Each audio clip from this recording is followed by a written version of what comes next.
So I think Jacob arrives, and this is why he has this dream. Right at this moment, he's in transition. He's leaving behind a tribal culture, his kin, because he's got to step out, self-express, self-define. And isn't this what happens in congregations? This is what's so beautiful about congregations, is because we're a microcosm of what's happening out there in the world.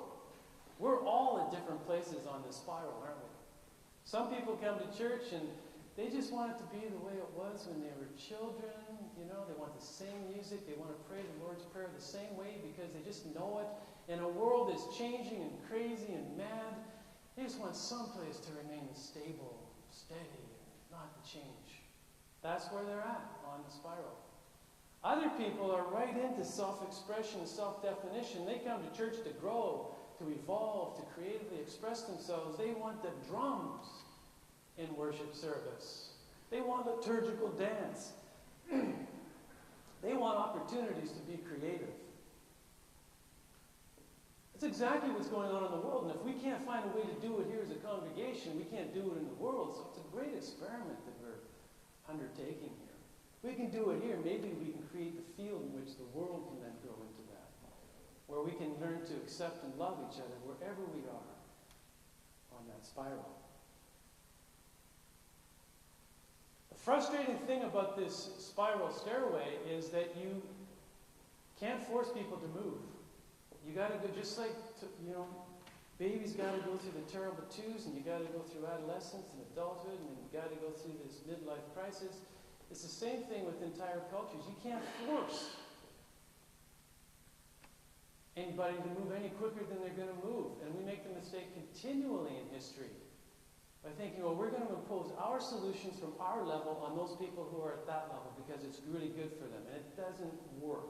We need to get way smarter about this. In congregations, too. Because there are culture wars going on in congregations all across Canada right now that are all about this. People being at different levels, wanting to express different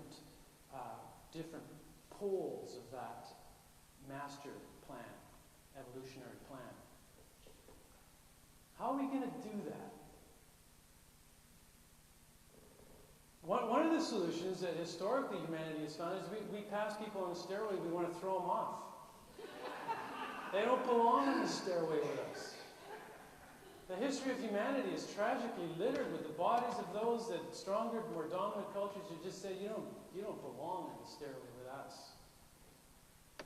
It's crazy. And it happens in congregations too. It's not just physical wars, culture wars go on in congregations and in society at large. So Jesus tells a parable this morning that I think sheds some light on this issue. What do we do with the fact that we're at different places on this spiral stairway?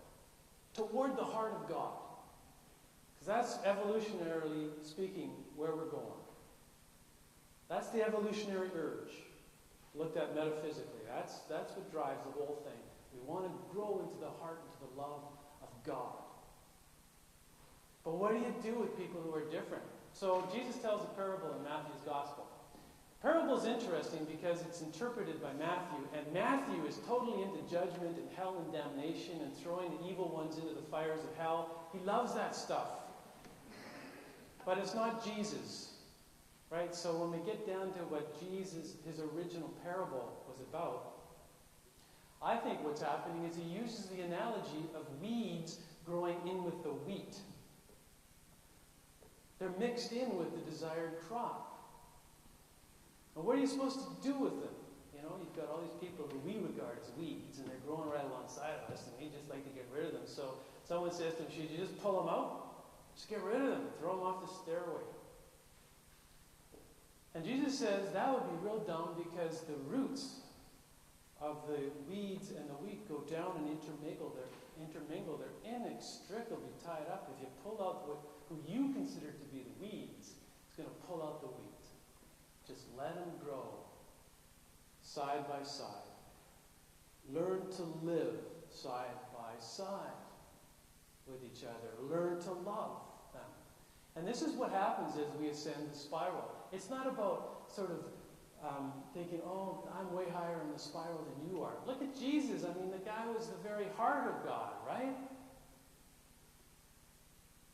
And who was he? He was servant of all.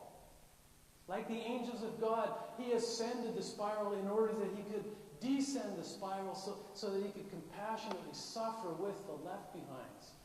That's what happens the higher you go. You don't get more haughty. You don't get more proud.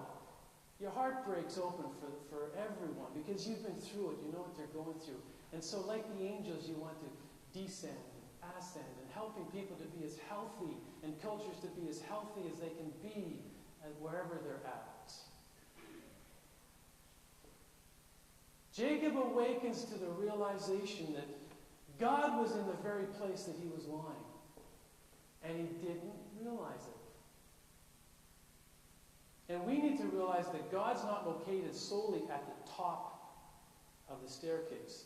God is equally present at the bottom of the stairway and at every level. The stairway is not simply to heaven, it is of heaven. That is, God is discovered in the stairway itself. It's the Spirit that conveys us through this wonderful, changing, evolving life toward the heart of God.